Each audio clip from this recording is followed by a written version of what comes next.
હરિ ઓમ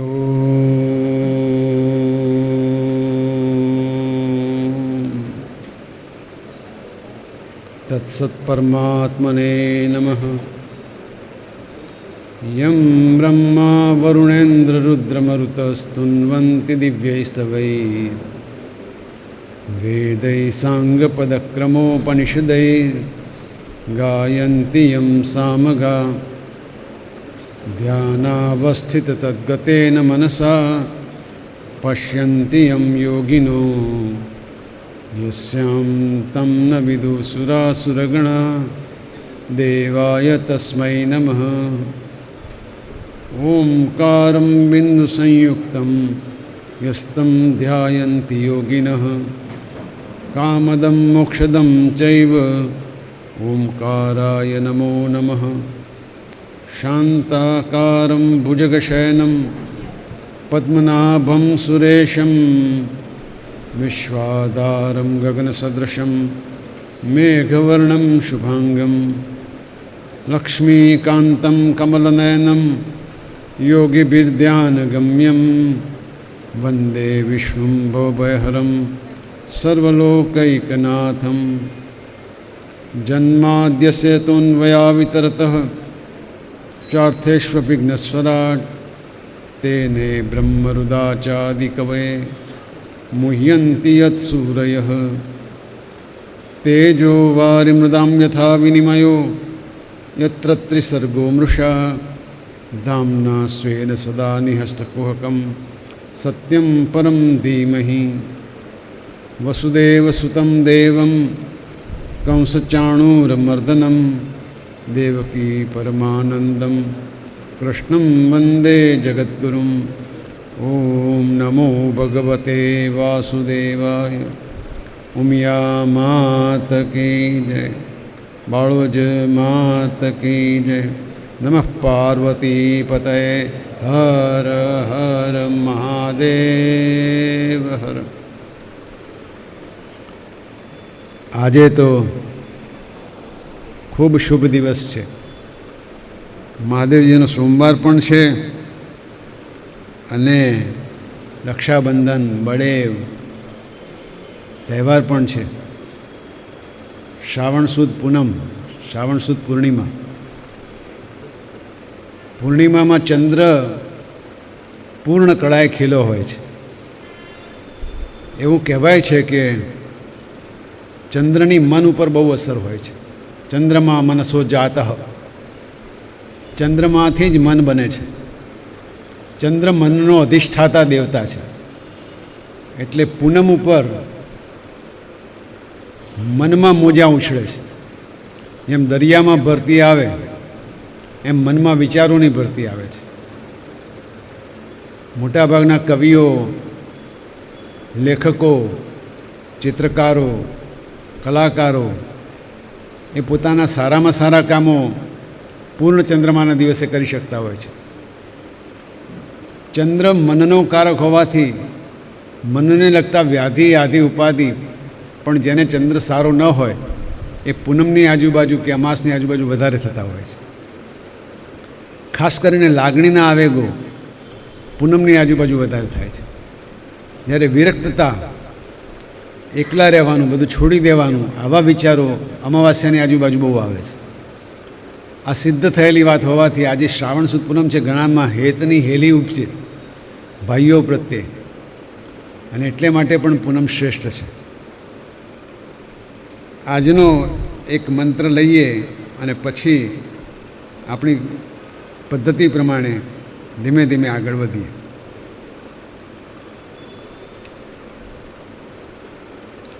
ઓમ વાંગ્મે Mansi પ્રતિષ્ઠિતા.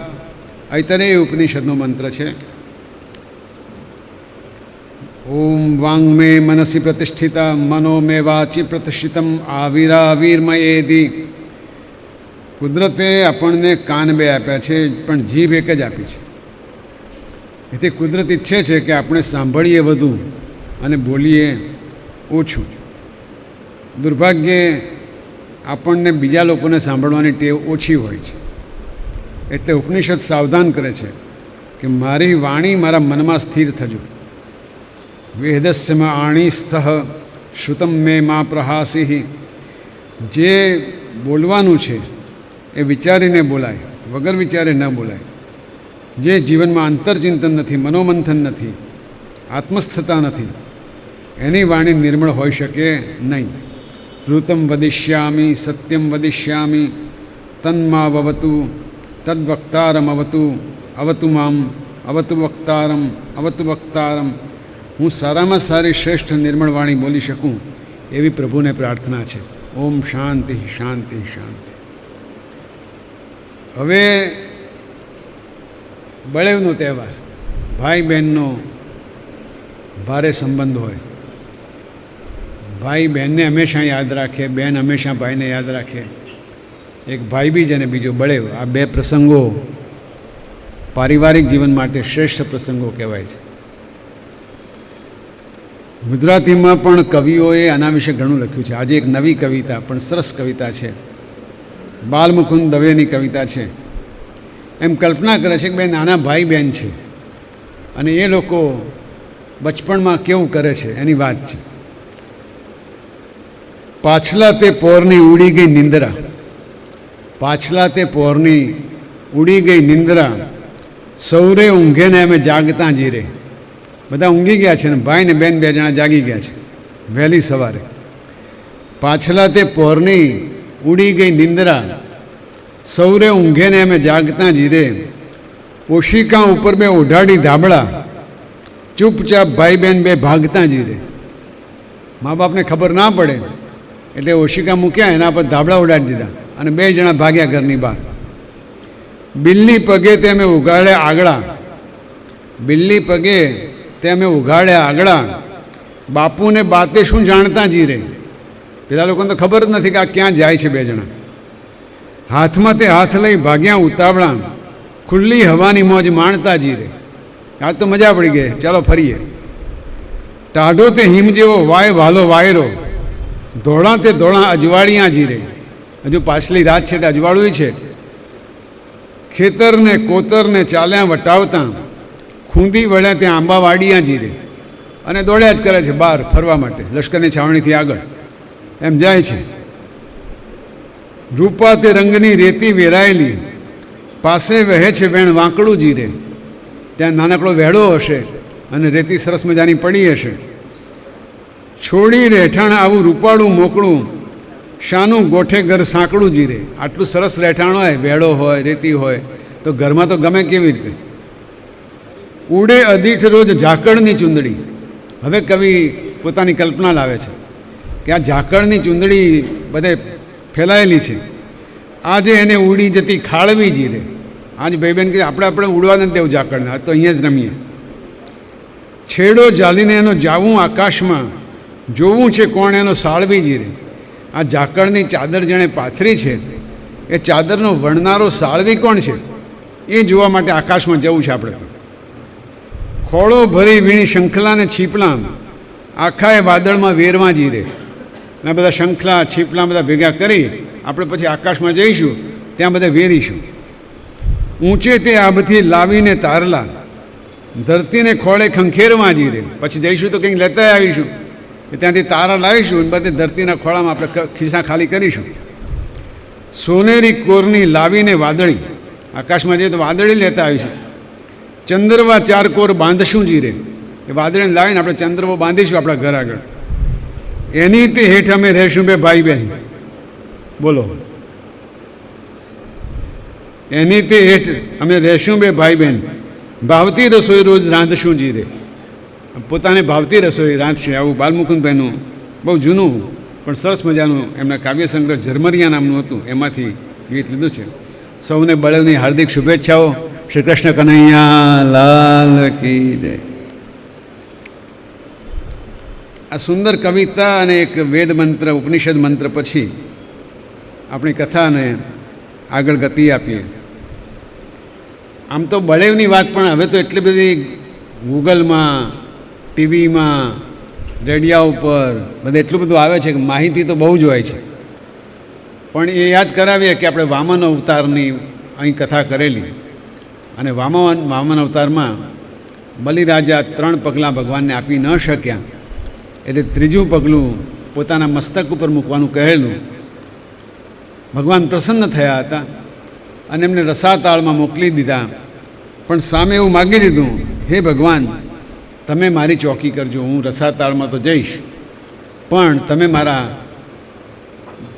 Guard ચોકીદાર બનો, રસાતાળની તમે ચોકી કરજો. ભગવાને વચન આપ્યું છે એટલે ગયા છે ત્યાં, અને ત્યાં જ રહ્યા છે સતત બલિરાજાના કર્મચારી તરીકે. પણ એમના જવાથી પાતાળમાં રસાતાળમાં તો ખૂબ સારું થયું, પણ વૈકુંઠમાં લક્ષ્મીજીને એકલું લાગવા માંડ્યું કે હવે આ દીનાનાથ ગયા છે ક્યાં. નારદજીએ બધા સમાચાર આપ્યા હશે એટલે લક્ષ્મીજીને ખબર પડી કે ભગવાન તો હવે રસાતાળમાં બલિરાજા પાસે છે. શું કરવું? લક્ષ્મીજીને એક જ ઉપાય સૂઝ્યો છે. નીચે આવ્યા છે રસાતાળમાં, બ્રાહ્મણીનું રૂપ લઈને આવ્યા છે, અને બલિરાજાએ એમને દાન માગવાનું કીધું એટલે કે મારે અહીંયા રહેવું છે, રક્ષા બાંધી છે અને રહ્યા છે. બલિરાજા એમને પોતાના બેન બનાવ્યા છે. લક્ષ્મીજી આનંદથી ત્યાં રહે છે. પણ એક દિવસે બળેવને દિવસે કહે છે કે તમારે કંઈ જોઈએ છે મારી પાસેથી, બેન તમે ઘણા વખત ત્યાં રહો છો પણ તમારું મન હજુ બહુ ખુશ નથી લાગતું. તો કે હા, તમારે ત્યાં જે આ કર્મચારી છે એને છૂટો કરો તો લઈને હું વૈકુંઠ ભેગી થાઉં. લક્ષ્મીજીએ પોતાનું સ્વરૂપ પ્રકાશ્યું છે. બલિરાજાએ ભગવાનને છૂટા કર્યા છે. લક્ષ્મીજી આ રીતે રક્ષાબંધનનો ઉપયોગ કરી અને ભગવાનને લઈને વૈકુંઠમાં પાછા આવ્યા છે. ત્યાં મહાભારતમાં કહીએ તો યાદવ રાજકુમારો એક દિવસે બગીચામાં ફરવા ગયા છે દ્વારકામાં, અને ફરતા ફરતા જોયું કે કૂવામાં મોટો કાચંડા જેવું કોઈ પ્રાણી પડ્યું છે. સાંબ અને પ્રદ્યુમ્ન અને બધા ફરતા ફરતા આ જોયું છે. કૂવામાં આવું વિચિત્ર પ્રાણી જોઈને એમને થયું કે આનો જીવ બચાવીએ. બધા રાજકુમારો બહુ મથ્યા છે પણ કંઈ બહાર કાઢી શકતા નથી. એટલે દોડતા દોડતા શ્રી કૃષ્ણ પાસે ગયા છે. શ્રી કૃષ્ણને વાત મળી એટલે ત્યાંથી આવ્યા છે અને પોતાની કળાથી તરત જ પેલા પ્રાણીને કૂવામાંથી બહાર કાઢ્યું છે. પણ જેવો ભગવાનનો સ્પર્શ થયો છે કે પ્રાણી એક મોટા રાજાના દેવદૂતના જેવા સ્વરૂપમાં આવી ગયા છે. માથે મુગુટ છે અને શરીરે બધા વસ્ત્રો સરસ પહેર્યા છે, કોઈ રાજા હોય એવું લાગે છે. ભગવાને પૂછ્યું છે જાણતા હોવા છતાં, તમે કોણ છો? આ નૃગ નામના રાજા છે. નૃગ રાજા બહુ જ દયાળુ હતા, બહુ જ દાનવીર હતા. ભગવાનમાં બહુ શ્રદ્ધા હતી. જીવનમાં ખૂબ યજ્ઞો કર્યા છે અને હજારો ગાયોનું દાન આપેલું છે. પણ એક વખતે ચૂક થઈ ગઈ છે. ગાયોનું દાન આપતાં આપતાં એક ગાય એ દાનવાળી ગાયોમાં એવી ભળી ગઈ કે જે બીજા બ્રાહ્મણની ગાય હતી અને દાન અપાઈ ગયું. એટલે એક બીજો બ્રાહ્મણે દાન લઈને ચાલતો થયો. જેની ગાય હતી એ બ્રાહ્મણે જોયું કે મારી ગાય આ દાનમાં ગઈ છે, એટલે એણે રાજાને ફરિયાદ કરી કે નૃગરાજા, મારી ગાય તો તમે દાનમાં આપી દીધી. રાજાએ પેલા જેને દાન આપ્યું છે એમને બોલાવ્યા છે કે ભાઈ તું આ ગાય પાછી આપી દે, તને એ ગાયના બદલામાં 1000 ગાય આપે. પેલો કે ના, હવે મને દાન મળ્યું પાછી ના આપું. દાનમાં મળેલી ગાય હું તમને પાછી આપી શકું નહીં. પેલા માલિકને સમજાવ્યો કે ભાઈ તને હું 1000 ગાય આપું. એ કે ના, મારે તો મારી ગાય જ જોઈએ, મારી ગાય તમે દાનમાં આપી દીધી, એ ખોટું કર્યું. નૃગરાજાને બહુ પસ્તાવો થયો છે, પણ બંને ભૂદેવો માનતા નથી. સમય થતાં નૃગરાજા દેવલોક પામ્યા છે. યમરાજાએ પૂછ્યું કે તમને શું જોઈએ, પહેલાં પાપનું ફળ આપું કે પુણ્યનું ફળ આપું? તો નૃગરાજા તો પવિત્ર માણસ છે, એમને ભૂલમાં ગાયનું દાન કરવાની ભૂલ થઈ ગયેલી. કે ભગવાન બીજું કંઈ નહીં, પાપનું ફળ પહેલાં ભોગવી લઉં. પછી પુણ્યનું ફળ તો ભોગવાશે. નૃગ રાજા ગિરગીટ થઈને કાચંડા જેવું સ્વરૂપ લઈને ધરતી ઉપર પથરાયા છે, પણ પાપનું એ ભાથું પૂરું થયું અને ભગવાન શ્રી કૃષ્ણના હાથે એમનો ઉદ્ધાર થયો છે. નૃગ રાજા વાત કરી અને ભગવાનની સ્તુતિ કરે છે. નમસ્તે સર્વભાવાય બ્રહ્મણોનંત શક્તે કૃષ્ણાય વાસુદેવાય યોગાનામ પતે નમઃ. બોલીએ શ્રી ગૌ બ્રાહ્મણ પ્રતિપાલકી જય. નૃગરાજા સ્વર્ગલોક પામ્યા છે. ભગવાનને હાથે જેની મુક્તિ થાય એ અલૌકિક હોય છે. નૃગરાજાની વાર્તા સામાન્યપણે દાનમાં પણ ભૂલ ન થાય એ જોવા માટે અગત્યની છે, પણ એ ભૂલ થાય તો પણ ભગવાન એનું 10 ગણું ફળ પોતાનું સાયુજ્ય આપીને કરે છે. આવી જ રીતે એકવાર બલરામજી વ્રજમાં ગયા છે નંદ બાબાને મળવા માટે. ઘણા વખતથી જવાયું નહોતું. નંદ બાબાને મળ્યા છે, યશોદાજીને મળ્યા છે, ગોપ ગોપીઓને મળ્યા છે. બધાએ શ્રી કૃષ્ણને બહુ યાદ કર્યા છે. શ્રી કૃષ્ણની વાત કરતાં કરતાં દિવસો વહેતા જાય છે. બલરામજી ત્યાં ઘણું રોકાયા છે. ગોપ ગોપીઓ સાથે ખૂબ આનંદ કર્યો છે. એક વખત એમને જલ ક્રીડા કરવાનું મન થયું છે, એટલે યમુનાજીને નોતર્યા છે કે દેવી તમે આવો, આપણે જળ ક્રીડા કરવી છે. યમુનાજી વિચારમાં પડી ગયા છે કે આ વારંવાર બલરામજીને એક શોખ હતો, એ પોતે પોતાના નશામાં મસ્ત રહેતા હતા. એ ઈશ્વરનો નશો હોય કે વારુણીનો નશો, વારુણી એમને વરેલી હતી. પણ યમુનાજીએ કંઈ સાંભળ્યું નહીં. બલરામજી તો શેષ નાગનો અવતાર છે. પોતાના હળની અણી કરી યમુનાજીને ખસેડ્યા છે. યમુનાજી ગભરાઈ ગયા છે. આખી પૃથ્વીને ઘડીમાં ખસેડનાર આ બલવીર એમની માફી માગી છે અને ગોપ ગોપીઓ સાથે બલરામજીએ જલવિહાર કર્યો છે.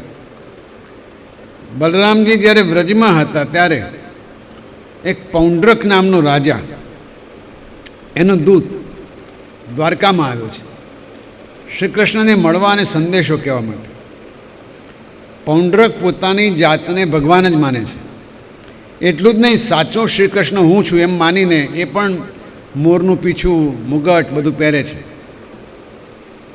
ઘણી વખતે ભગવાનનું સ્વરૂપ લઈને ભગવાનના જેવા દેખાવ કરનારા અનેક માણસો દુનિયામાં હોય છે. ભગવાનને ન ગમે તો પણ આવા માણસો રહેવાના અને રહે છે. પૌંડ્રક એમાંનો એક હતો. એણે શ્રી કૃષ્ણને સંદેશો મોકલાવ્યો કે તમે મને ભગવાન માનો અને મને ન માનવો હોય તો યુદ્ધ માટે તૈયાર રહો. હું જ વાસુદેવ છું, હું જ શ્રી કૃષ્ણ છું, તમે નકલી છો. આ અસલી નકલીનો ઝઘડો ચાલ્યો છે. શ્રી કૃષ્ણ તો પરબ્રહ્મ છે. સંદેશવાહકને કીધું છે કે હું યુદ્ધ કરવા માટે આવીશ. યુદ્ધ પસંદ કર્યું છે. હવે પૌંડ્રક રાજા એ દિવસોમાં પોતાના મિત્ર કાશીરાજને મળવા ગયા છે. કાશીરાજ પણ બહુ સમૃદ્ધ અને મોટા સમ્રાટ છે. પૌંડ્રક એમને ત્યાં મહેમાન છે. શ્રી કૃષ્ણે તો જેવો આ દૂત મળ્યો છે કે તરત જ રથ સવાર કરીને પોતાની સેના લઈને કાશી ઉપર હુમલો કર્યો છે. કાશી ઉપર હુમલો થતાં જ પૌંડ્રક લડવા આવ્યો છે. બંને વચ્ચે પહેલાં બોલાચાલી થાય છે. બોલાચાલીમાં એ જ કે હું સાચો ભગવાન છું. કૃષ્ણ હસી પડ્યા છે અને થોડીક જ વારમાં એની આખી સેના ખતમ થઈ ગઈ છે. પૌંડ્રકનો નાશ થાય એ વખતે કાશીરાજ પણ આવીને લડવા બેઠા છે. કાશીરાજને પણ સ્વર્ગ દેખાડી દીધું છે. પૌંડ્રક ગયા, કાશીરાજ ગયા, શ્રી કૃષ્ણ પાછા ફર્યા છે. પણ કાશીરાજના દીકરાને થયું કે મારા બાપનું વેર મારે લેવું જોઈએ, એટલે એણે એક યજ્ઞ કર્યો છે. આ યજ્ઞો મુખ્યત્વે તાંત્રિક હોય છે અને ઘણું બધું સિદ્ધ કરતા હોય છે, પણ એમાંથી જે ઉત્પન્ન થાય એ ખરાબ દ્રષ્ટિ, ખરાબ રાક્ષસી કે કૃત્યા ઊભા થતા હોય છે. કૃત્યા હંમેશા કોઈનું સારું ન કરી શકે, ખરાબ જ કરી શકે. બે પ્રકારના શુક્લ માર્ગ અને કૃષ્ણ માર્ગ છે. કૃષ્ણ માર્ગીય, જેને તાંત્રિક ઘણી વખત કહીએ છીએ, એવા લોકો આવી કૃષ્ણા ઉત્પન્ન કરતા હોય છે અને કોઈકનું ખરાબ કરતા હોય છે. કાશીથી ઉપડેલી કૃત્યા તડામાર કરતી દ્વારકા તરફ આગળ વધી છે. ભયંકર મોઢું છે, વિખરાયેલા વાળ છે, લાલ આંખો છે, હાથમાં ત્રિશૂળ છે. આખા જગતને વીંધી નાખવાની તૈયારી છે. દ્વારકા આવતા ધમધમાટથી દ્વારકાના નગરવાસીઓ બધા ખૂબ ગભરાયા છે. શ્રી કૃષ્ણે વાત સાંભળી છે એટલે તરત જ આવીને પોતાના સુદર્શન ચક્રથી કૃત્યાની તો હત્યા કરી છે, પણ કૃત્યા મરતી નથી, પણ ત્યાંથી ભાગી છે. ભાગીને કાશી પાછા આવ્યા પછી કાશીરાજના પુત્રને અને ત્યાં જેમણે યજ્ઞ કર્યો તે બધા ઋત્વિજોને એણે ખતમ કરી નાખ્યા છે, અને પોતે એ કર્યા પછી યજ્ઞમાં જ આહુતિ આપી દીધી છે. આમ વેર વાળવા માટે ખરાબ કૃત્ય કરવા જતાં કાશીરાજનો આખો વંશ ખલાસ થઈ ગયો છે. ભગવાને સુદર્શન ચક્રને પાછળ જ મોકલ્યું છે. કૃત્યા તો મરી છે, પણ સાથે સાથે આખી કાશી નગરી ભડકે બળી છે. ખરાબ કરે એનું ખરાબ જ થાય, અને કૃષ્ણ એને કદી છોડે નહીં, એ આ કથાનો બોધપાઠ છે. આવી જ રીતે બલરામજીએ એક વખતે દ્વિવિધ નામના વાનરને પણ સીધો કર્યો છે. દ્વિવિધ જે આધ્યાત્મિક રીતે વાત કરે છે એને દ્વિધા અથવા તો બેવડી નીતિ અથવા તો દીતિ એમ કહે છે. જે બેમાં માને છે, સારું ખોટું, ભલું બુરું, એ બધા દ્વિવિધ અથવા તો આવા છે. એ વાનર દુષ્ટ છે, માયાવી છે. એણે ખૂબ તોફાન કર્યા છે, નગરના નગર રંજાડી નાખ્યા છે. એ મૂળભૂત રીતે જરાસંધનો મિત્ર હતો, એટલે કૃષ્ણનું ઉપર વેર વાળવા માટે આ દ્વિવિધ વાનરે હુમલા ચાલુ કર્યા છે. એનું કમનસીબ કે એક દિવસે બળરામજી ભેગા થઈ ગયા છે. બળરામજીએ પોતાના એક જ ઘાથી આ દ્વિવિધ વાનરને ખતમ કર્યો છે, અને તેને લીધે જેટલા પણ દેવદેવીઓ મનુષ્યો ત્રાસ પામ્યા હતા એમણે બલરામજીનો જયકાર કર્યો છે. બોલીએ શ્રી દ્વારકાધીશ કી જય. આ બધી કથાઓની પાછળ એક જ મહત્ત્વ છે કે જે પરબ્રહ્મ છે, પરમાત્મા છે, એની શક્તિ અમાપ છે. એ ક્યારેય પણ માનવ સ્વરૂપ લઈને સૃષ્ટિનું સારું કરવા માટે આવે ત્યારે ખરાબ તત્વો, કુતત્વો સક્રિય બની જાય છે.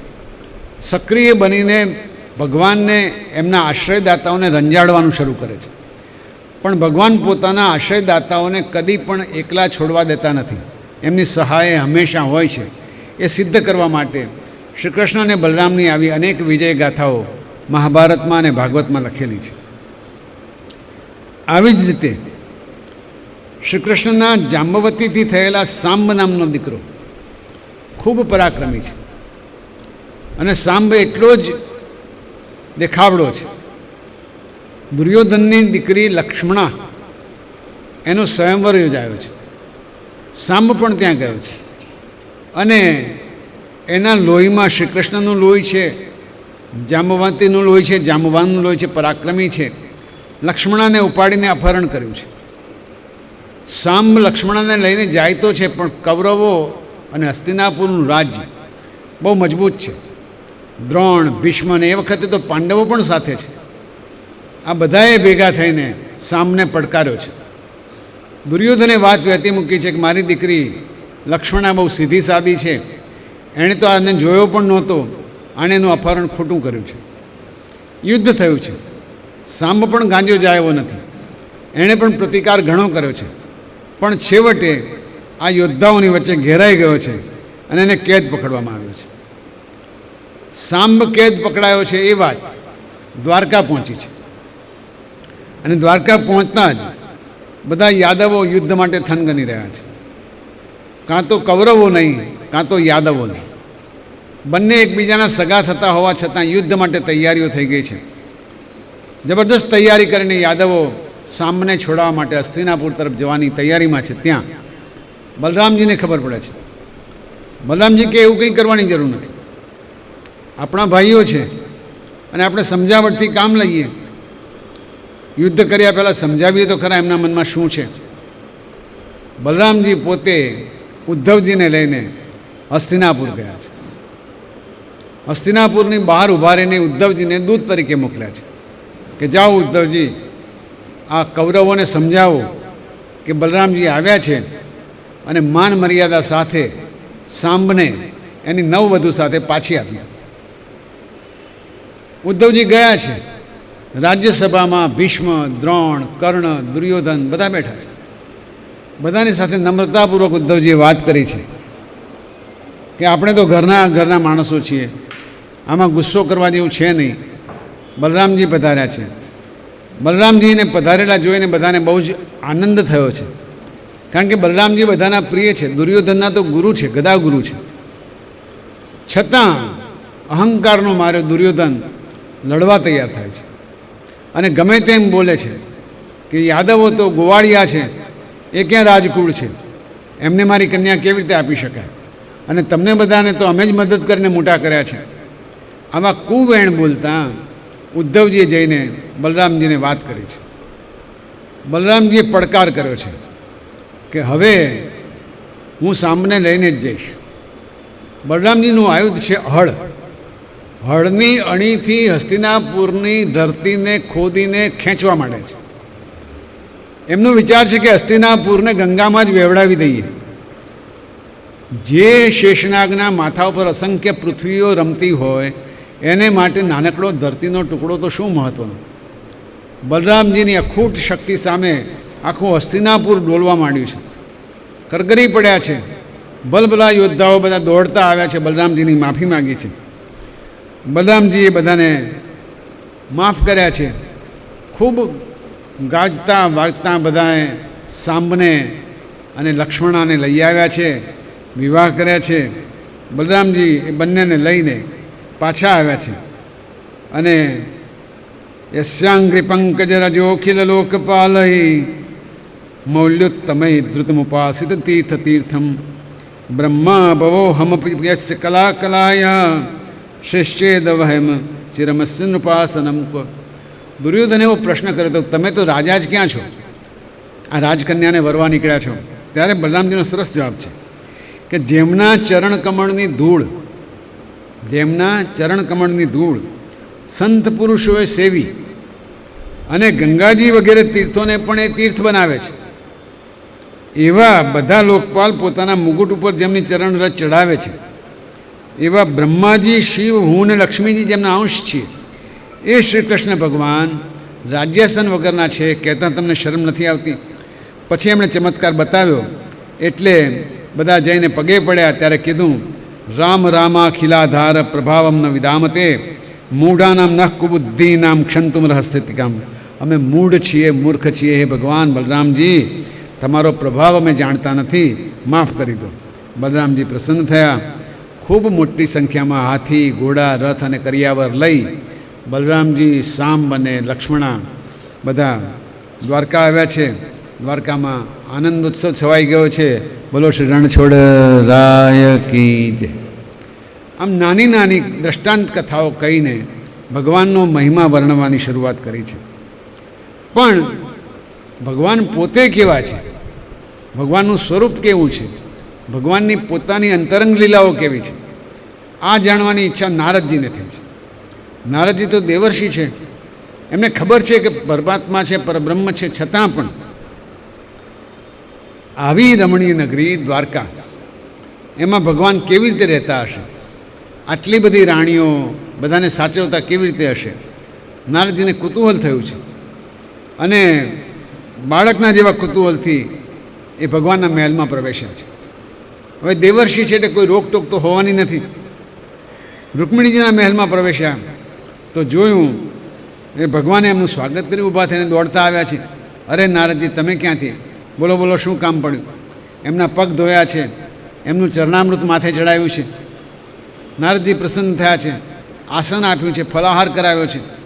નારદજી ભગવાનની લીલા જોઈ કૃપા માગી છે અને ભગવાનનું નામ લેતા લેતા પોતાની વીણા લઈ બીજા મહેલમાં ઘૂસી ગયા છે. ત્યાં ભગવાન બેઠેલા જ છે. ત્યાં ભગવાન બાળકો સાથે રમી રહ્યા છે. નારદજીને આશ્ચર્ય થયું છે કે હજુ તો હું અહીંથી ત્યાં આવ્યો, ત્યાં તો આ બાળકો જોડે રમે છે. ભગવાને ફરી પાછા એમના પૂછ્યું છે, કેમ નારદજી, શું આવવાનું થયું છે? નારદજી ત્યાં પણ થોડું બેઠા છે. થોડી વાર પછી ત્રીજા મહેલમાં ગયા છે. ત્યાં ભગવાન ઉદ્ધવજી જોડે ચોપાટ રમવા બેઠા છે. નારદજી આશ્ચર્યમાં ગરકાવ થઈ ગયા.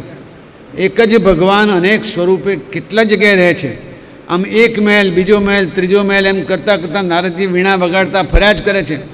ક્યાંક ભગવાન રાજકીય રીતે નીતિ ઘડી રહ્યા છે, ક્યાંક ભગવાન રમત રમી રહ્યા છે, ક્યાંક ભગવાન શયનમાં છે, ક્યાંક ભગવાન જમવા બેઠા છે, ક્યાંક ભગવાન સ્નાન કરીને હમણાં જ પૂજા કરવા બેઠા છે. આમ વિવિધ રૂપે ભગવાનને જોઈને નારદજીને આશ્ચર્યનો પાર નથી રહ્યો. ક્યાંક શૃંગાર કરે છે. આમ જોતાં જોતાં પરમાત્મા સ્વરૂપની નારદજીએ સ્તુતિ કરી છે. અને સ્તુતિમાં જે બોલે છે, વિદામ યોગ માયાસ્તે, આ ભગવાનની યોગ માયા છે.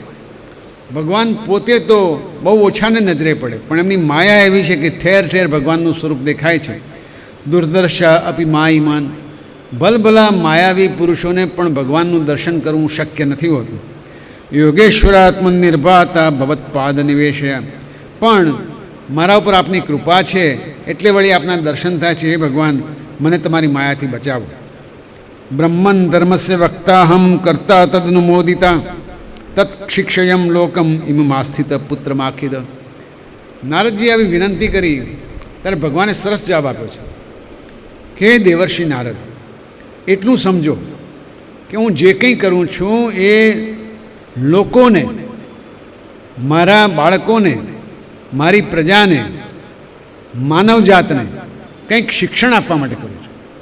મારું જે કંઈ કામ છે, જે કંઈ કર્મ છે, એ માત્ર લોકના સારા માટે, લોકોની જાગૃતિ માટેનું છે. અને એ માટે હું સતત આ મારી માયાને આદર કરતો રહું છું. માયા થકી હું બધું કરતો રહું છું.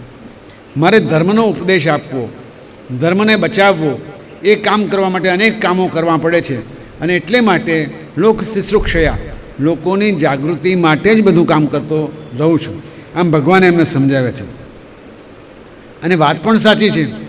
એ પોતે ગૃહસ્થ ધર્મનું આચરણ કરે, એનું બરોબર પાલન કરે, તો જ બીજા લોકોને એવું કરવા માટે પ્રેરી શકે. ભગવાન આમ શ્રેષ્ઠ ગૃહસ્થ, શ્રેષ્ઠ રાજકારણી, શ્રેષ્ઠ દર્શન શાસ્ત્રી, શ્રેષ્ઠ પ્રેમી અનેક રૂપે વિલસે છે. તો આપણને એક પ્રશ્ન થાય કે ભગવાન જો આવું કરે છે તો ભગવાનની દિનચર્યા કેવી હશે? શ્રીમદ ભાગવતમાં સંક્ષિપ્તમાં એ દિનચર્યા પણ બતાવી છે. અને ઈશ્વર કહે છે એમ, હું જે કંઈ કરું છું એ બીજાને શીખવવા માટે કરું છું. મારી પાસેથી કોઈ કંઈ શીખી શકે એટલા માટે કરું છું. કહે છે કે વહેલી સવારે કૂકડો બોલે ત્યારે રાણીઓ વિચાર કરે છે કે રે હવે ભગવાન અમારી પાસેથી જશે. પણ ભગવાન તો બ્રાહ્મ્ય મુહૂર્તે ઉઠી ગયા હોય છે.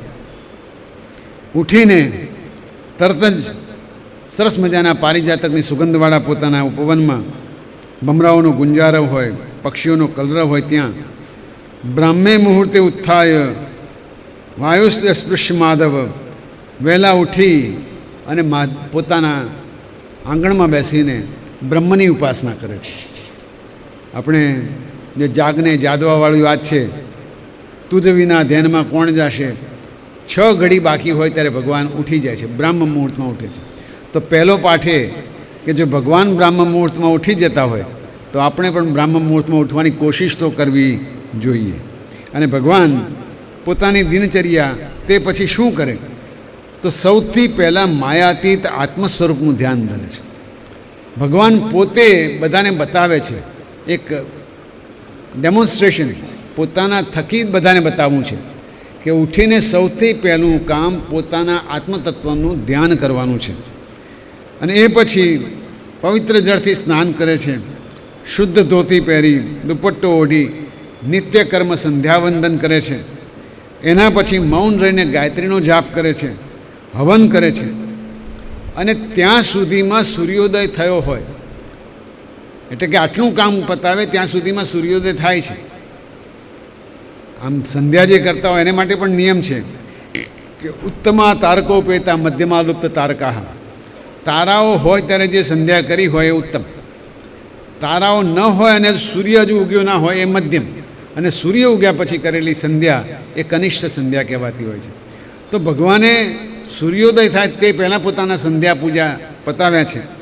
તે પછી સૂર્યનું ઉપસ્થાન કરે છે, એની પૂજા કરે છે. દેવતા ઋષિ પિતૃઓનું તર્પણ કરે છે, કુળના વડીલો ગુરુઓનું સન્માન કરે છે, પછી ગાયોના દાન કરે છે, ગાય બ્રાહ્મણ દેવતા વડીલોને પ્રણામ કરી માંગલિક ચીજોનો સ્પર્શ કરે છે. તે પછી સુંદર વસ્ત્રો આભૂષણો પહેરી સજ્જ થઈ દેવદર્શન કરવા જાય છે અને ત્યારબાદ જ નગરવાસીઓને સમસ્ત પ્રજાજનોની ઈચ્છાઓ જાણવા માટે પોતાની સભામાં જાય છે. આમ જે કોઈ મનુષ્યએ ભગવાનનું થોડું પણ આચરણ કરવું હોય એણે બ્રહ્મ મુહૂર્તે ઉઠવું, બ્રહ્મનું ચિંતન કરવું, સ્નાન કરીને ગાયત્રી મંત્રનો જપ કરવો અને તે પછી ભગવાનના સૂર્ય ભગવાનની સ્તુતિ કરવી, પોતાના પિતૃઓને યાદ કરવા, વડીલોને યાદ કરવા, જે શક્ય હોય તે દાન કરવું. આવું ભગવાન પોતે આપણને શિખામણ આપે છે. દાન કર્યા પછી બહાર નીકળે તો સારથી રથ લઈને ઊભો હોય છે. એ રથની સાથે સાત્યકી અને ઉદ્ધવની સાથે ભગવાન પોતાની સુધર્મા નામની સભામાં જાય છે. સુધર્મા ભગવાનની સભા છે. ત્યાં શ્રેષ્ઠ સિંહાસન ઉપર બિરાજી શોભાયમાન કરે છે. પછી તો સંગીત, નૃત્ય, વાદિંત્ર એ બધાથી સ્તુતિઓ થાય છે અને રાજ્યની ઉન્નતિના મુદ્દે ચર્ચા કરે છે. આમ કૃષ્ણનો આખો દિવસ બે કામમાં જાય છે, ધર્મ અને સદકર્મ. આ બે કૃષ્ણની દિનચર્યા છે. કૃષ્ણની દિનચર્યામાં હંમેશા પોતાના નગરજનોનું, પોતાના આશ્રિતોનું, પોતાના ભક્તોનું કલ્યાણ જ હોય છે. અને એટલે માટે સુધર્મા સભામાં જે કોઈ પોતાના પ્રશ્નો લઈને આવે એ પ્રશ્નોનો તુરંત જ ઉકેલ લાવીને ભગવાન એને પ્રસન્ન કરતા રહે છે. આમ લોકોના પતિ, લોકપતિ, જગતપતિ જગન્નાથ ભગવાન પોતાનું દૈનિક કર્મ કરે છે. બોલીએ શ્રી કૃષ્ણ કનૈયા લાલ કી. કૃષ્ણ આવા છે માટે આપણને એમની માયા લાગે, સ્વાભાવિક છે. અને માયા કેવી લાગે? દ્વારિકાનો નાથ મારો રાજા રણ છોડ છે, એણે મને માયા લગાડી રે.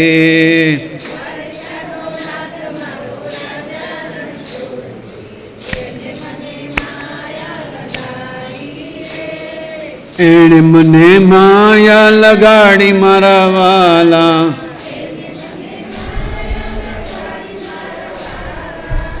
એણે મને માયા લગાડી રે.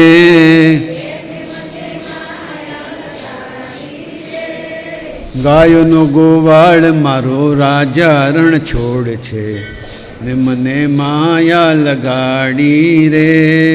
ગાયો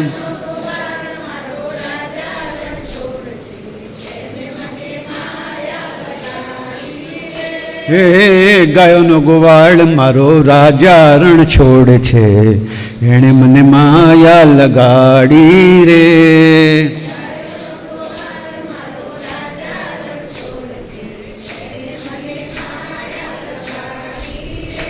હે માખણનો ચોર મારો રાજા રણ છોડ છે, એણે મને માયા લગાડી રે.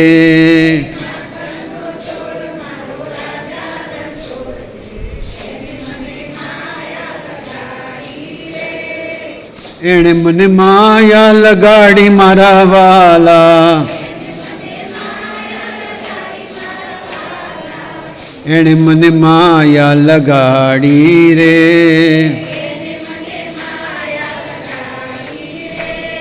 સુદામાનો મિત્ર મારો રાજા રણ છોડ છે, એણે મને માયા લગાડી રે.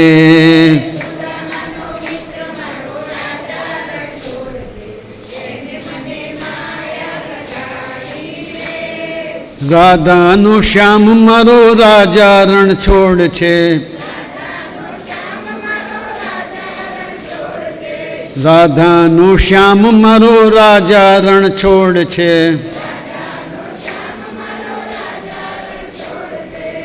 એણે મને માયા લગાડી રે.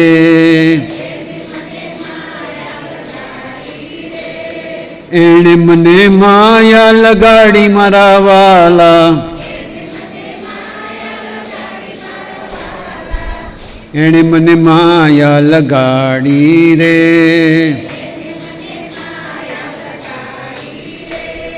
મીરાનો માધવ મારો રાજા રણ છોડ છે, એણે મને માયા લગાડી રે.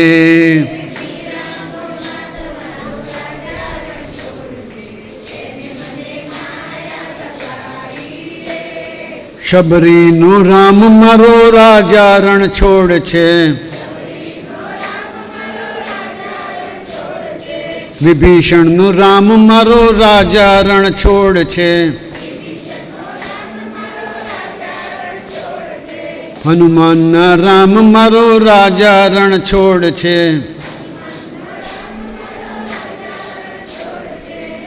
એણે મને માયા લગાડી રે,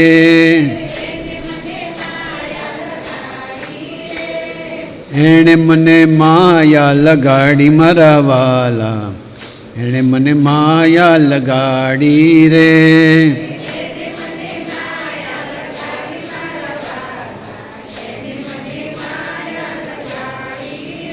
હે દ્વારિકાનો નાથ મારો રાજા રણ છોડ છે, એણે મને માયા લગાડી રે,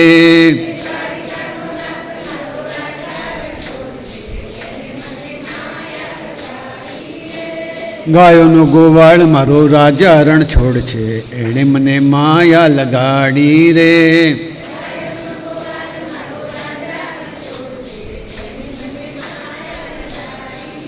રણ છોડ રાય કી, દ્વારિકાધીશ કી જય. ભગવાન આપણને સૌને કંઈ ને કંઈ નવી વાત શીખવાડે, એમનામાં મન તરબોળ થઈ જાય એવું કરવા માટે પોતાના પ્રજાજનોને, પોતાના ભક્તોને હંમેશા સાચવે છે.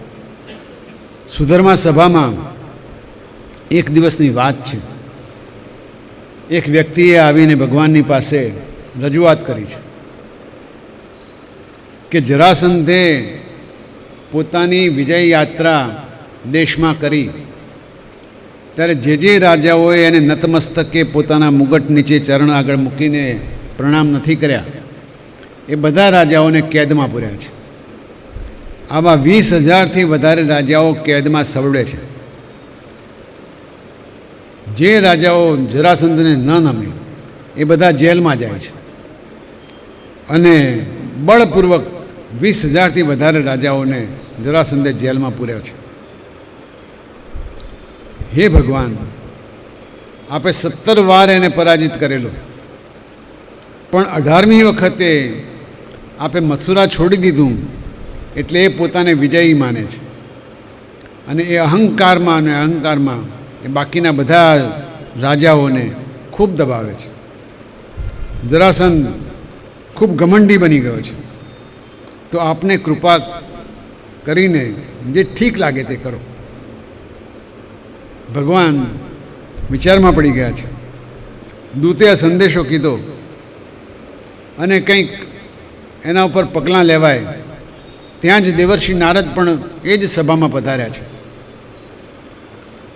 અને દેવર્ષિ નારદ સમાચાર લઈને આવ્યા છે કે મહારાજ યુધિષ્ઠિર રાજસૂય યજ્ઞ કરવાનો વિચાર કરે છે અને રાજસૂય યજ્ઞ કરવા માટે આપની જ આરાધના કરવાનો વિચાર છે એમનો.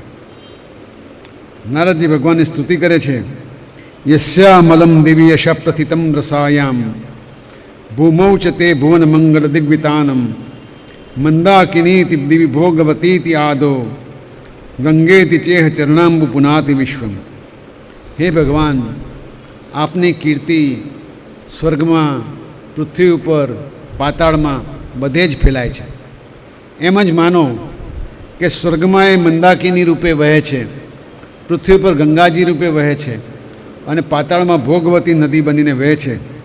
આપની કીર્તિથી સમગ્ર વિશ્વ પવિત્ર થયું છે.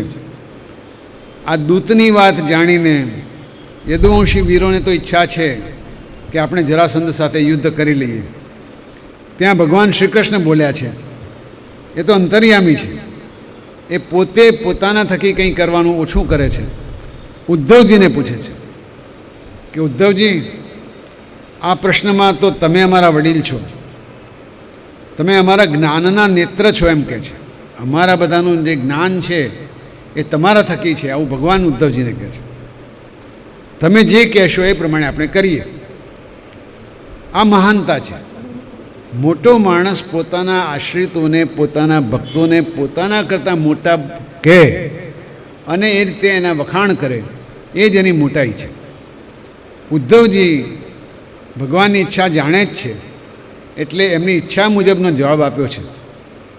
એમણે જે સૂચનો કર્યા એમાં પહેલું તો આપ રાજસૂય યજ્ઞમાં પધારો એવી નારદજીની વાત બરાબર છે. જ્યારે યુધિષ્ઠિર રાજસૂય યજ્ઞ કરતા હોય ત્યારે આપણે જવું જ પડે અને આપણે જઈશું. બીજું પણ આવો યજ્ઞ કરતાં પહેલાં પાંડવોએ દશે દિશામાં વિજય મેળવવો બહુ જરૂરી છે, તો જ આ યજ્ઞ સફળ ગણાય. અને એ માટે જરાસંધને જીતવો જરૂરી છે. જરાસંધ ન જીતાય તો યજ્ઞનું બહુ ફળ મળવાનું નથી.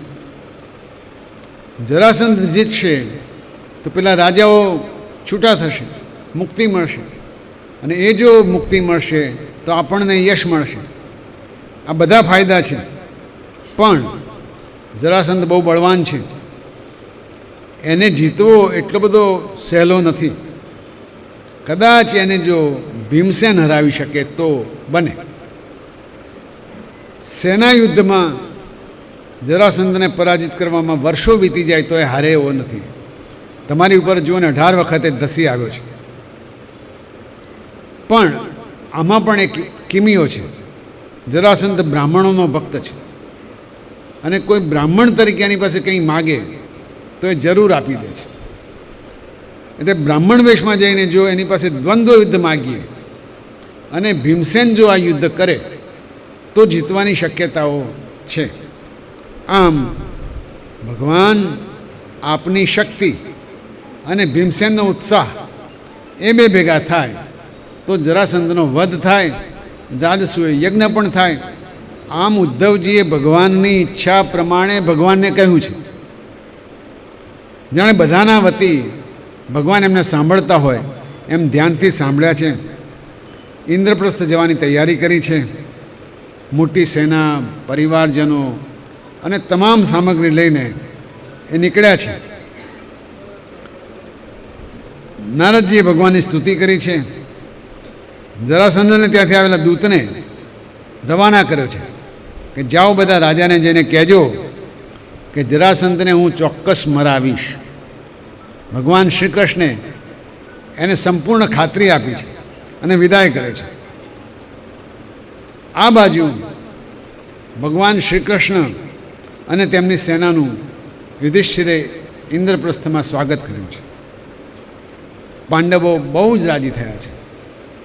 રાજસૂય યજ્ઞ એ ઇન્દ્રપ્રસ્થમાં આવ્યા પછી એમની યશની કલગી જેવો છે. જેવો તેવો દુષ્કાળવાળો પ્રદેશ ધૃતરાષ્ટ્રે એમને ફાળવ્યો હતો એ પ્રદેશને એમણે નંદનવન જેવો કરી દીધો છે. અનેક રાજાઓને જીતી દીધા છે પ્રેમથી અને સૈન્યથી. હવે ઇન્દ્રપ્રસ્થમાં એ દિગ્વિજયી સમ્રાટ તરીકે જ જીવી રહ્યા છે. પણ જો રાજસૂય યજ્ઞ કરે તો સોનામાં સુગંધ ભળે એવું છે. અને ત્યાં સૌથી પહેલાં મદદ કરવા માટે ભગવાન શ્રી કૃષ્ણ અને એમનું આખું દળ આવી પહોંચ્યું છે. પાંડવો રાજી થયા છે. ઇન્દ્રપ્રસ્થ નગરીને તો ઇન્દ્રની નગરીની જેમ શણગારી છે. અને નગરના બધા લોકો જેવી ખબર પડી કે ભગવાન શ્રી કૃષ્ણ આવ્યા છે દોડીને એમના દર્શન કરવા માટે ગયા છે. ભગવાનના દર્શન કરીને ગદગદ થયા છે. લોકો આનંદિત થયા છે. અને કુંતીજીએ તો પોતાના ત્રિભુવન વિજયી કૃષ્ણ જેવા ભત્રીજાને જોઈને એમનો હરખ માતો નથી. ભગવાને ફોઈબાને પ્રણામ કર્યા છે. પોતાની બહેન સુભદ્રા અને દ્રૌપદીને પણ ખૂબ વહાલ કર્યું છે. શ્રી કૃષ્ણ ઇન્દ્રપ્રસ્થ પધાર્યા પછી એક દિવસે ત્યાંની રાજ્યસભામાં યુધિષ્ઠિરે પોતાનો સંકલ્પ મૂક્યો છે. Official confirmation of the decision. પોતાના નિર્ણયને હવે બરોબર પ્રસ્થાપિત કરવા માટે બધાને વાત કરી છે. અને ભગવાનને આ સંકલ્પ પૂરો કરવા વિનંતી કરી છે. પાંડવો એક પણ કામ ભગવાનની પાસે વિનંતી કર્યા વગર કરતા નથી. પાંડવો શ્રેષ્ઠ યોદ્ધાઓ છે, જ્ઞાની છે. ધર્મરાજ છે, ઇન્દ્રનો પુત્ર છે, સૂર્યનો પુત્ર છે, અશ્વિની કુમારના પુત્રો છે, વાયુપુત્ર છે. આ બધા હોવા છતાં પાંડવો કદી પણ પરમેશ્વર પરબ્રહ્મની ઈચ્છા વગર કંઈ કરતા નથી. આ એમનું એકદમ જમા પાસું છે. એ ભગવાને કહે છે ન બ્રહ્મણ સ્વપર ભેદમતિસ્તવ સ્યાત સર્વાત્મન સમદ્રશસ્વ સુખાનુભૂતે સંસેવતામ સુરતરોરિવ તે પ્રસાદ સેવાનુરૂપ મુદયો ન વિપર્યયો. હે ભગવાન, આપ સર્વના આત્મા છો, સમર્થ છો, સમદર્શી છો, સ્વયં બ્રહ્મ છો.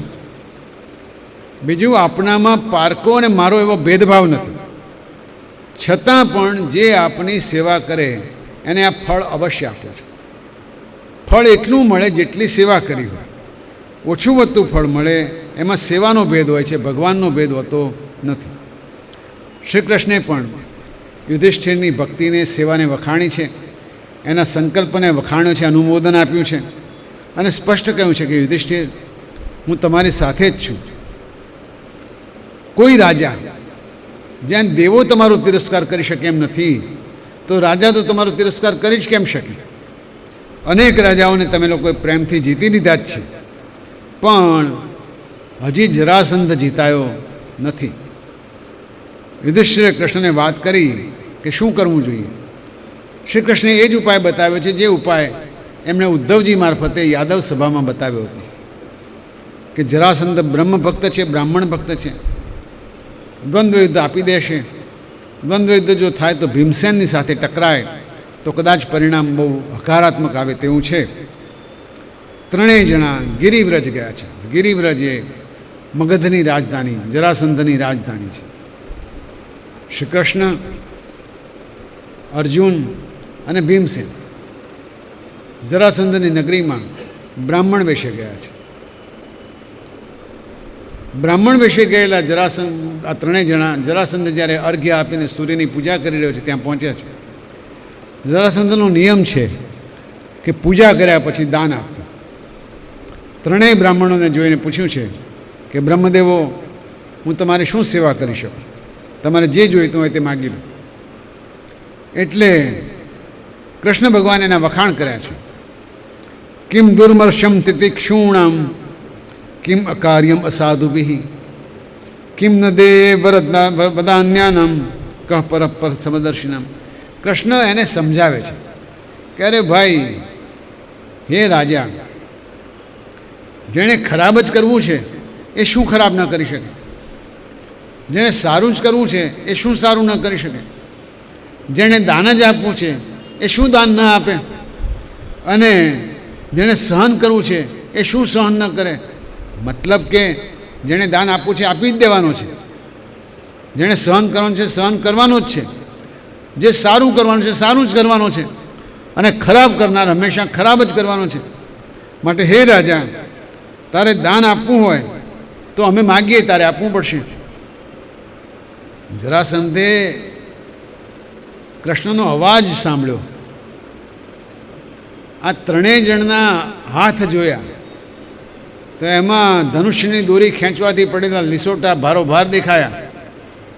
ખભા જોયા, ધનુષ્ય લટકાવ્યું હોય એના જે ભાર પડ્યા હોય દેખાય છે.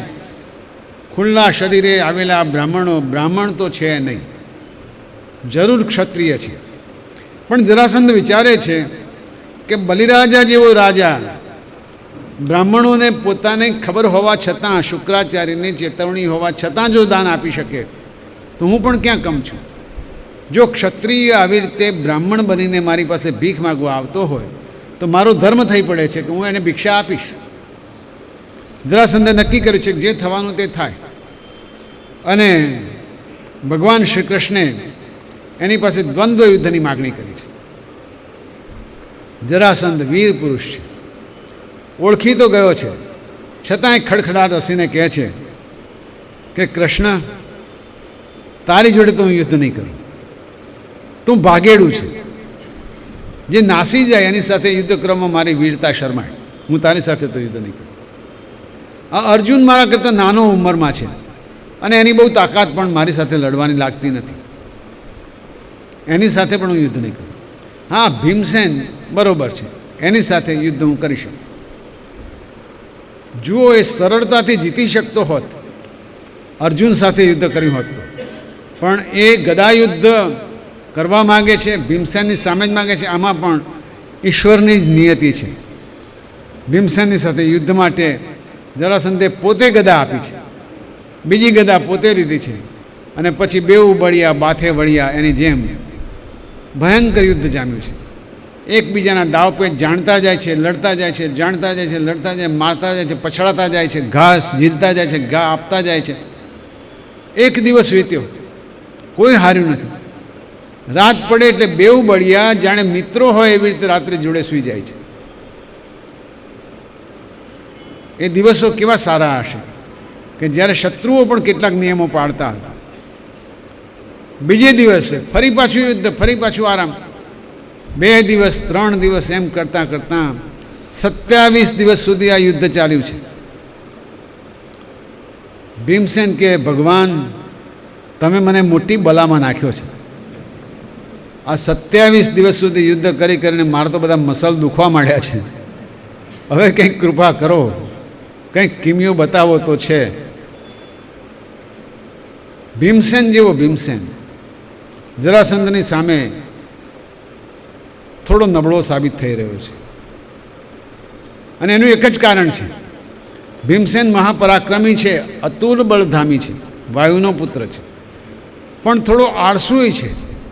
એ નિત્ય પોતાની કસરત અને પોતાના દાવને રિહર્સલ કરવાના ભૂલી જતો હોય છે. આરામ કરીને સૂઈ જાય. એની સામે જરાસંધ અને દુર્યોધન બે એવા યોદ્ધાઓ મહાભારતમાં બતાવ્યા છે કે સતત સ્વાધ્યાય કર્યા કરે છે. અર્જુન પણ સતત સ્વાધ્યાય કર્યા કરે છે. એટલે અર્જુનને બાણાવળી તરીકે કોઈ જીતી શકે એમ છે નહીં. કર્ણ પણ સતત સ્વાધ્યાય કરે છે. ગમે તેટલું આવડતું હોય, ગમે તેટલા વિદ્વાન હોય, પણ જો સતત સ્વાધ્યાય ન કરે તો એ જીતવાની શક્યતા ઘટી જાય છે. સ્વાધ્યાયાત મા પ્રમદઃ, સ્વાધ્યાયમાં પ્રમાદ કરવો નહીં, સ્વાધ્યાયમાં આળસ રાખવી નહીં. આ સ્વાધ્યાયનો બીજો અર્થ એવો થાય છે સ્વ અધ્યાય, પોતાનો અધ્યાય, પોતાનો અભ્યાસ, એવો પણ અર્થ થાય છે. દરરોજ દર્પણમાં શરીર જોવા સાથે પોતાની જાતને જોવી લેવી પણ સારી. હું કોણ છું? ઉપનિષદનો પહેલો જ પ્રશ્ન શિષ્ય ગુરુને પૂછે છે, કો હમ, હું કોણ છું? જાણવા ખાતર જે વેદના દિવસો હતા, ઉપનિષદના દિવસો હતા, ત્યારે શાળામાં વિદ્યાર્થી જાય ત્યારે વિદ્યાર્થીને પહેલો જે પ્રશ્ન પૂછીને એનો જવાબ શીખવાડાતો હતો એ પ્રશ્ન હતો કો હમ, હું કોણ છું? અને એને આત્મતત્વનું જ્ઞાન કરાવાતું. અજગરનો અ અને ક, કમળનો ક અને એ એપલનો એ, એવું નહીં. કો હમ એ પહેલો પ્રશ્ન હતો. આ આપણી સંસ્કૃતિ હતી. સ્વાધ્યાયાત મા પ્રમદ, સ્વાધ્યાયમાં પ્રમાદ કરાય નહીં. એ રીતે જરાસંધ તૈયાર છે. પણ કૃષ્ણ જેની સાથે છે એને હારવાનો તો પ્રશ્ન જ નથી. કૃષ્ણને ખબર છે જરાસંધનો જન્મ કેમ, મૃત્યુ કેમ, બધી જ એમને જાણકારી છે. જ્યારે જરાસંધ જન્મ પછી બહાર ફેંકાઈ ગયો, 2 ટુકડા કરીને ફેંકી દેવામાં આવ્યો, ત્યારે બહાર ફરતી જરા નામની રાક્ષસીએ એને સાંધેલો છે. અને સાંધો એવો મજબૂત છે કે એ ટુકડા ફરીથી ટુકડા થાય તો જ એનું મૃત્યુ થાય એમ છે. એટલે કૃષ્ણ ભગવાને આખી વાત ભીમને સમજાવી દીધી છે. છેલ્લા દિવસે યુદ્ધ શરૂ થયું ત્યારથી ભીમની નજર છે કે કયો દાવ લઈને આ જરાસંધનું મૃત્યુ લાવવામાં આવે. પણ છતાંય ભીમ ભૂલી ન જાય એટલા માટે વૃક્ષની એક નાનકડી ડાળખી તોડીને ભગવાને દાંતણની જેમ એના 2 ઊભા ચીરા કરીને ભીમને સંકેત આપ્યો છે. ભીમે તરત જ જરાસંધને પછાડીને ડાબા પગ ઉપર પગ મૂકીને જમણો પગ ઊંચો કરીને એના 2 ફાડિયા કરી નાખ્યા છે.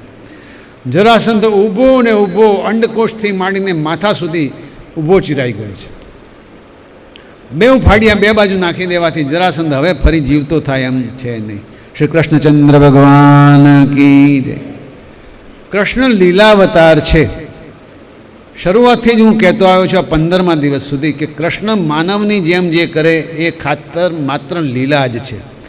એ સ્વયં બ્રહ્મ છે, સ્વયં પરમાત્મા છે. એટલે કૃષ્ણે કેમ આવું કર્યું એ પ્રશ્ન ઉપસ્થિત થતો જ નથી. કારણ કે એમનો સિદ્ધાંત બહુ સીધો છે કે સજ્જનોને રક્ષવાના છે, દુર્જનોનો નાશ કરવાનો છે.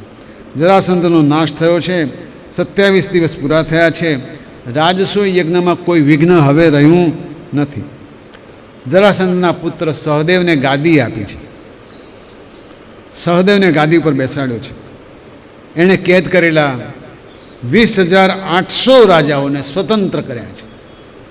બિચારા જેલમાં રહીને શુક્લકડી થઈ ગયેલા રાજાઓ, કંઈ ખાવા ન મળે, પીવા ન મળે, જેલમાં કેદી તરીકે જીવતા રાજાઓને સરસ સન્માન આપ્યા છે, માનપાન આપ્યા છે. એમને હાથી ઘોડાની ભેટ આપી અને તૈયાર કરીને પોતપોતાના રાજ્યમાં મોકલતા પહેલાં કૃષ્ણે કેટલીક શિખામણ આપી છે. એમણે એક જ વાત કરી છે, રાજાઓએ પણ કબૂલ કર્યું છે કે પોતે જીવનમાં ઘણા બધા માણસોને દુઃખી કર્યા છે. રાજાઓએ રાજાઓ તરીકે પણ કેટલા કુકર્મ કર્યા છે. કૃષ્ણે એવું કીધું છે કે અભિમાનની ગતિ આ જરાસંધ જેવી હોય છે. જેણે જેણે અભિમાન કર્યા એ કોઈને કોઈ દિવસે ખરાબ રીતે મર્યો છે. ધર્મની રક્ષા કરો, ધર્મની રક્ષા માટે પ્રાણ આપો. અને આમ રાજાઓને સમજાવીને જરાસંધે મોકલાવ્યો છે. જરાસંધને ત્યાંથી પોતપોતાના રાજમાં મોકલ્યા છે. ધર્મ કી જય હો, અધર્મ કા પ્રાણીઓ મેં વિશ્વ કા શ્રી કૃષ્ણચંદ્ર ભગવાન કી જય. આ જ સૂત્રો હર પળે હર દિવસે કૃષ્ણના મનમાં પણ રટણ કરતા હોય છે.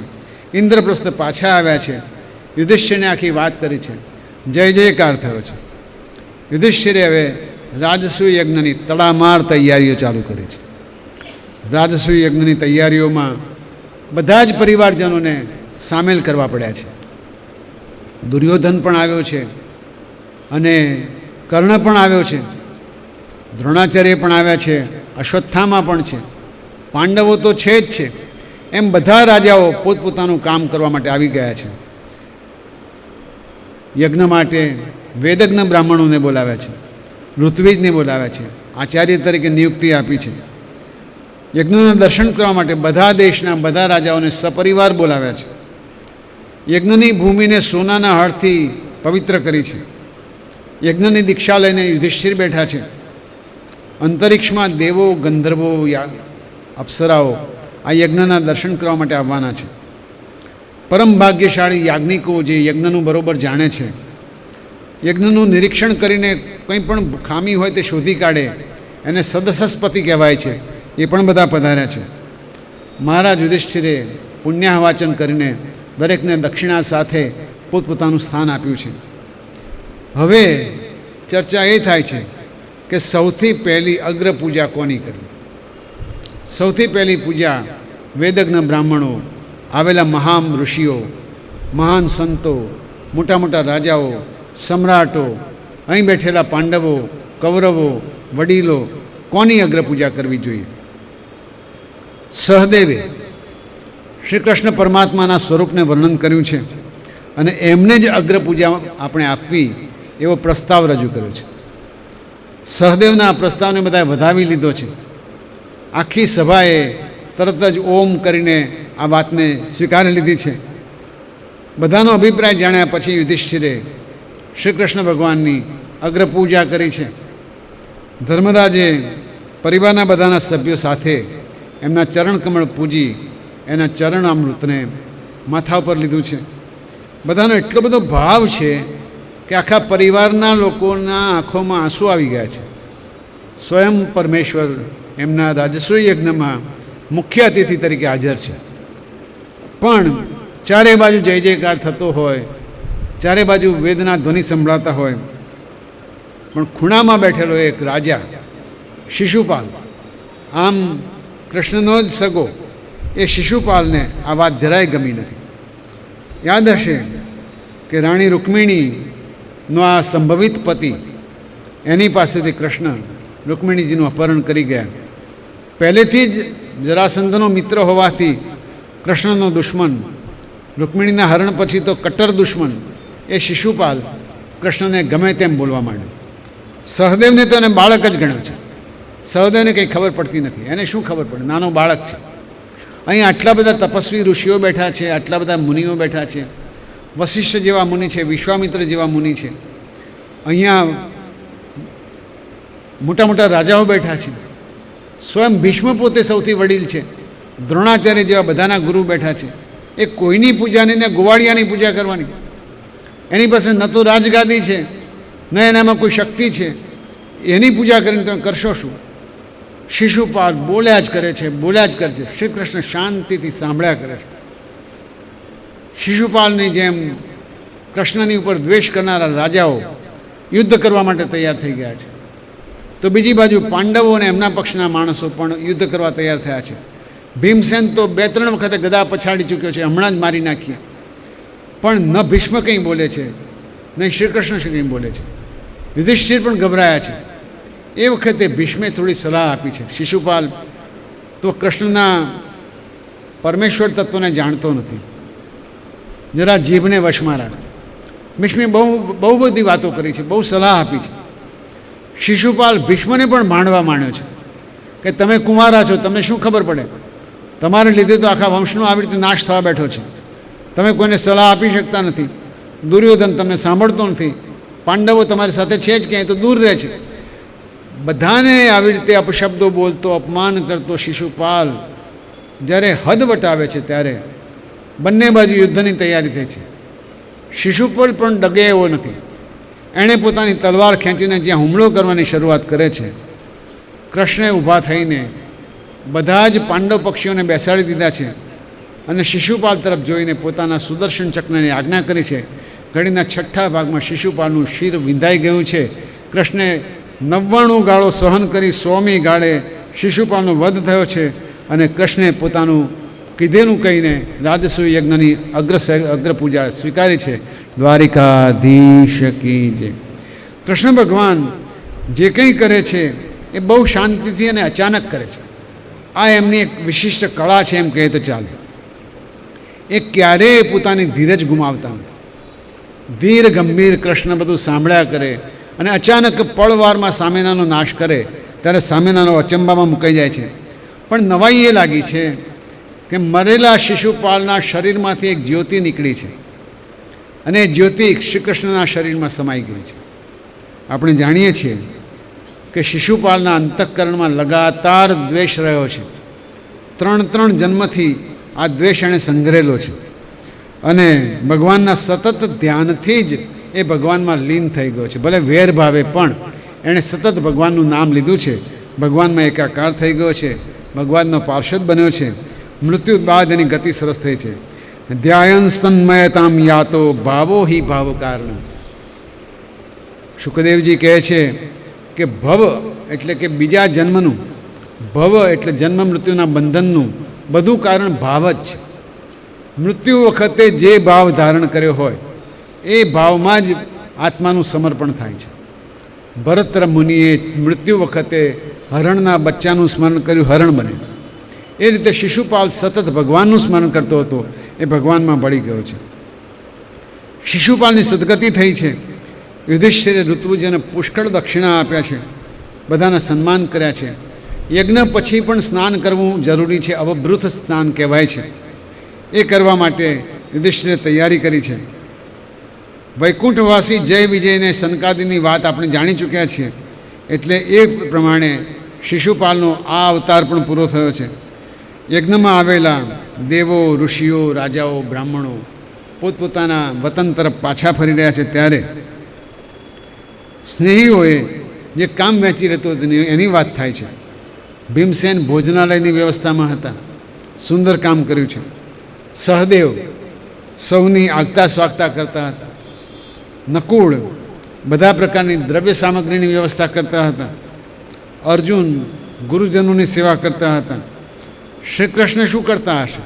એ પોતે અતિથિઓના પગ ધોવાનું કામ કરતા હતા. દેવી દ્રૌપદીએ ભોજન પીરસવાનું કામ માથે લીધું હતું અને ઉદાર દિલ કર્ણ બધાને ખુલ્લે હાથે દાન આપતા હતા. આમ બધાએ ભેગા મળીને સુંદર મજાનો રાજસૂય યજ્ઞ કર્યો છે. સાત્યકી, વિકર્ણ, વિદુર બધા જ યજ્ઞમાં જોડાયા છે. બધાએ યુધિષ્ઠિરનું હિત થાય, સંસારનું શ્રેષ્ઠ પરિણામ આવે એ રીતે યજ્ઞમાં ભાગ લીધો છે. ઋત્વિજો, બ્રાહ્મણો બધા ખુશ થયા છે. ગંગાજીમાં યજ્ઞાંત સ્નાન પણ કર્યું છે. વાતાવરણ પવિત્ર થયું છે. રાજાઓ પોતાના રથ ધજા સાથે જોડાયા છે.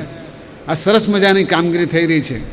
પણ દુર્યોધનના મનમાં ઈર્ષાનો કીડો સળવળી રહ્યો છે અને ઈર્ષાનો કીડો સળવળે ત્યારે ભગવાન જ બચાવે. હરે કૃષ્ણ કૃષ્ણ કૃષ્ણ હરે હરે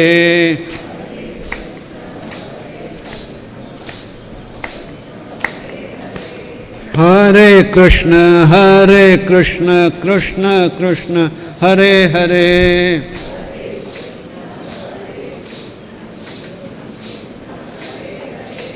હરે કૃષ્ણ કૃષ્ણ કૃષ્ણ હરે હરે.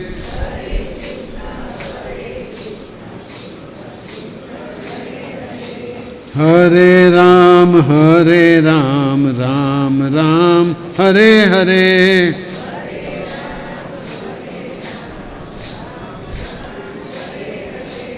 હરે રામ રામ રામ હરે હરે.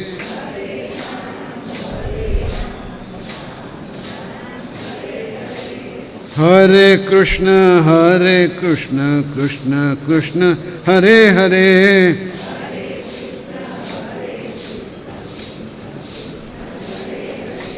હરે રામ રામ રામ હરે હરે.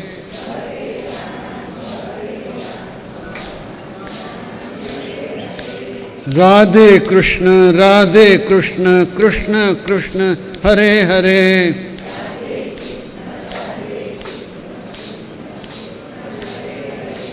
સીતારામ સીતારામ હરે હરે.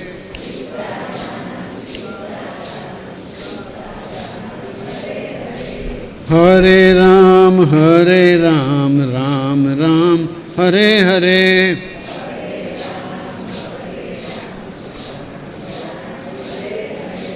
હરે કૃષ્ણ કૃષ્ણ કૃષ્ણ હરે હરે.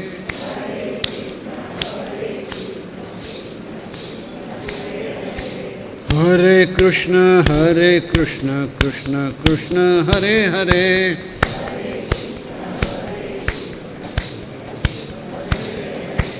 હરે રામ રામ રામ હરે હરે.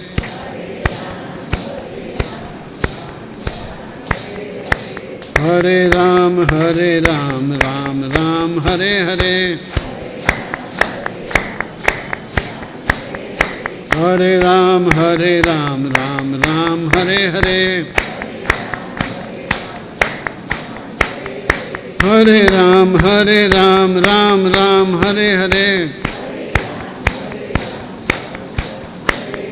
શ્રી કૃષ્ણ કનૈયા લાલ કી જય. રણછોડ દ્વારિકાધીશ કી જય. આજે બળેવનો તહેવાર, રક્ષાબંધનનો તહેવાર, અને રક્ષા તો ભાઈઓ બહેનને બાંધે. ઇન્દ્રાણી દેવો સાથે યુદ્ધ કરવા જાય ત્યારે ઇન્દ્રને પણ બાંધે. રક્ષા સૂત્ર રક્ષા કરવા માટેનું છે. પણ દાદી પણ પૌત્રને બાંધે એવું મહાભારતમાં છે. કુંતાજીએ અભિમન્યુને રાખડી બાંધી હતી અને એના સરસ જૂના ગીતના શબ્દો છે. એ શબ્દો આજના દિવસે યાદ કરીએ. કુંતા અભિમન્યુને બાંધે અમર રાખડી રે. કુંતા અભિમન્યુને બાંધે અમર રાખડી રે. દીકરા દુશ્મન ડરશે દેખી તારી આંખડી રે. દીકરા દુશ્મન ડરશે તારી આંખડી રે. મારા બાલુડાઓ બાળ તારા પિતા ગયા પાતાળ સાથે મામા શ્રી ગોપાળ કરવા કૌરવ કુળનો નાશ. કુંતા અભિમન્યુને બાંધે અમર રાખડી રે.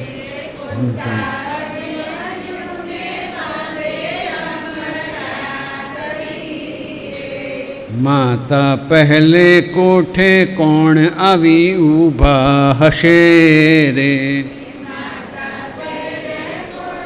કોણ આવી ઊભા હશે રે. દીકરા પહેલે કોઠે દ્રોણ આવી ઊભા હશે રે.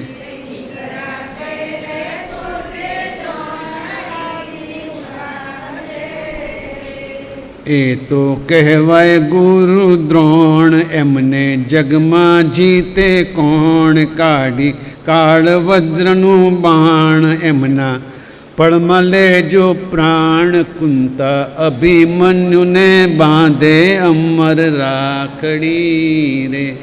કુંતા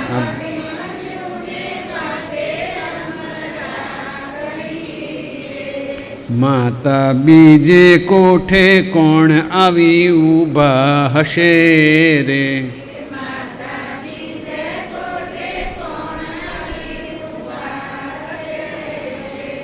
દીકરા બીજે કોઠે કૃપાચાર્ય ઊભા હશે રે.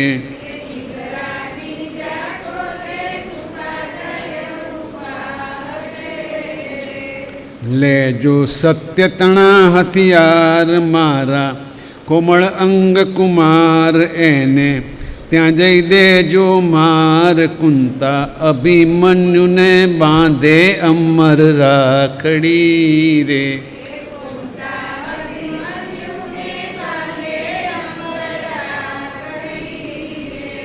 માતા ત્રીજે કોઠે કોણ આવી ઊભા હશે રે.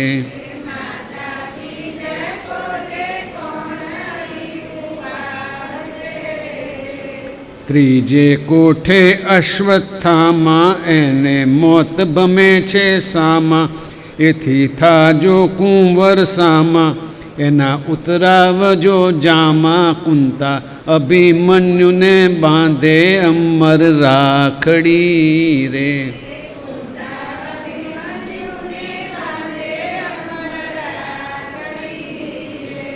માતા ચોથે કોઠે કોણ આવી ઊભા હશે રે.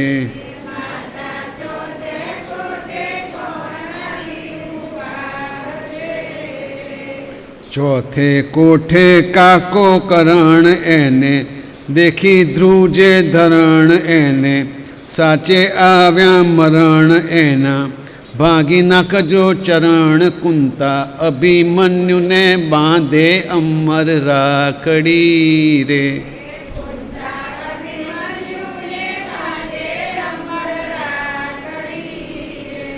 માતા પાંચમે કોઠે કોણ આવી ઊભા હશે રે.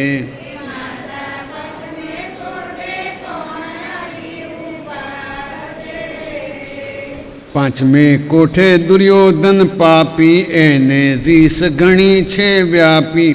એને શિક્ષા સારી આપી, એના મસ્તક લેજો કાપી. કુંતા અભિમન્યુને બાંધે અમર રાખડી રે.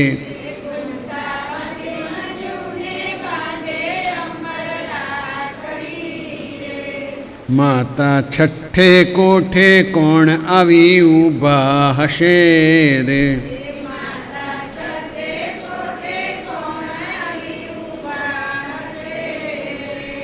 છઠ્ઠે કોઠે મામો શલ્ય, એ તો જન્મો જન્મનો ખલ. એને તકવાના દશપલ, એનું અતિ ઘણું છે બલ.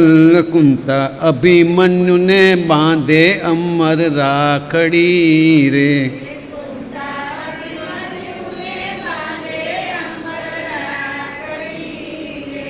અભિમન્યુને બરોબર 6 કોઠા તો શીખવાડેલા હતા જ. અને એ આખી જે વાત છે એમાં પાછું એવું છે કે ગર્ભાવસ્થા દરમિયાન અભિમન્યુ 6 કોઠાનું જ્ઞાન મેળવી ચૂક્યો. એટલે આપણે પહેલાં એક વખત વાત કરેલી કે જો ગર્ભવતી સ્ત્રીને સારી વાતો સંભળાવીએ, સારું જ્ઞાન આપીએ, તો આવનાર બાળક પણ એટલું જ્ઞાની, એટલું ભક્ત, એટલું સારું બને એવી શક્યતા છે. એ આ કથામાંથી સ્પષ્ટ થાય છે. પણ જો વચ્ચે પાછું કંઈક બીજું અવરોધ આવી જાય તો, જેમ 7મા કોઠામાં અભિમન્યુ વિંધાઈ જાય એવું થવાની શક્યતા છે. એટલે પૂરેપૂરું સરસ રીતે જ્ઞાન જો 9 મહિના સુધી અપાય તો સુંદર બાળક, સમૃદ્ધ બાળક, સંસ્કારી બાળક જન્મવાની પૂરી શક્યતાઓ છે. માતા 7મે કોઠે કોણ આવી ઊભા હશે રે.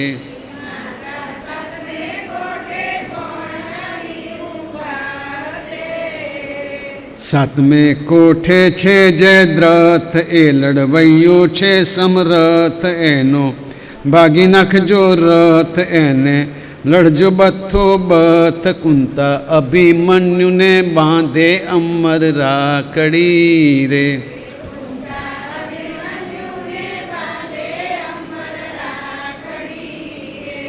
કુંતા અભિમન્યુને બાંધે અમર રાખડી રે.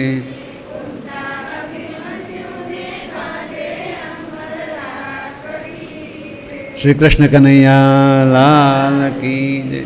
આજે તો ઘણો બધો આનંદ મંગળ થઈ ગયો. કુંતાજીની રાખડીની આખી વાત થઈ અને સરસ મજાનું એક ગીત પણ આજે રજૂ થઈ શક્યું.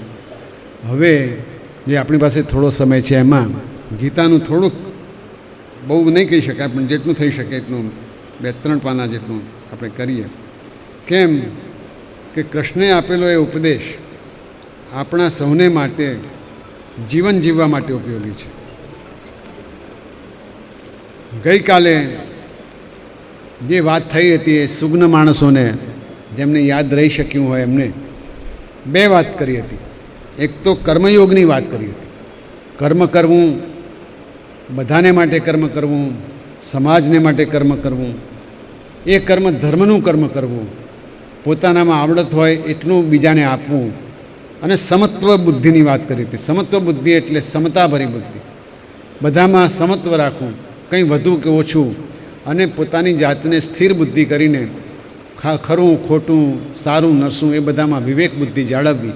આવી અર્જુનને વાત કરીને કૃષ્ણ ધીમે ધીમે એના મનનામાં જે ઉદ્વેગ છે એને ઓછો કરવાનો પ્રયત્ન કરે છે. હવે કૃષ્ણે એમ કહ્યું કે જો તું સમત્વવાળી બુદ્ધિ રાખીશ તો તને સુખ દુઃખ કે એવું કંઈ નડશે નહીં, એટલે તારી ચિંતા ઓછી થશે. પણ બીજી બાજુ આવું કીધા પછી તરત જ કહે છે માટે હે અર્જુન તું ઊભો થા અને લડ. એટલે અર્જુન ચિંતામાં પડી ગયો કે એક બાજુ કહે છે કે તું સમત્વવાળી બુદ્ધિ રાખ, કશામાં રાગ દ્વેષ જોઈશ નહીં, તો પછી હું વનમાં જઈને શાંતિથી તપ કરું તો પણ એવું થવાનું છે, યુદ્ધ કરીને તો હિંસા થશે. તો કૃષ્ણ 2 બાજુનું કેમ કહે છે? એક બાજુ કહે છે કે તું ભાઈ સારી બુદ્ધિ રાખ, સારો માણસ બન, સમત્વ રાખ, અને બીજી બાજુ કહે છે તું કર્મ કર અને યુદ્ધ કર. એટલે અર્જુન પછી સ્પષ્ટ પૂછે છે કે હે ભગવાન, કંઈક સમજ પડે એવું બધું બોલો. અત્યાર સુધી તમે મને સમજાવ્યું, બધું સમજ્યો, પણ એના પરથી મને એમ લાગ્યું કે લડવું સારું છે પણ એના કરતાં પણ બુદ્ધિ સ્થિર કરવી વધારે સારી છે. જો બ્રાહ્મી સ્થિતિ મળી જાય, તમે ગઈકાલે કીધું કે ભાઈ દરિયામાં પાણી આવે તો એ દરિયો ઉભરાય નહીં, આવી બ્રાહ્મી સ્થિતિ થઈ જાય તો પછી લડવાની શું જરૂર છે? શાંતિથી એવી સ્થિતિમાં આપણે સમાધિમાં જતા ના રહીએ. એટલે આવું નિષ્કામ કર્મથી પણ થાય એવું કૃષ્ણે હજુ કીધું નથી. નિષ્કામ કર્મ કર અથવા તો બ્રાહ્મી સ્થિતિ પ્રાપ્ત કર.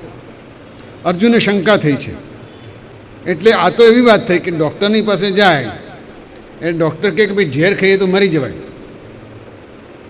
પણ આ દવાથી સાજા થવાય. દવાથી સાજા થાય એમ કંઈક કે પછી એમ કે થોડું ઝેર પી લો.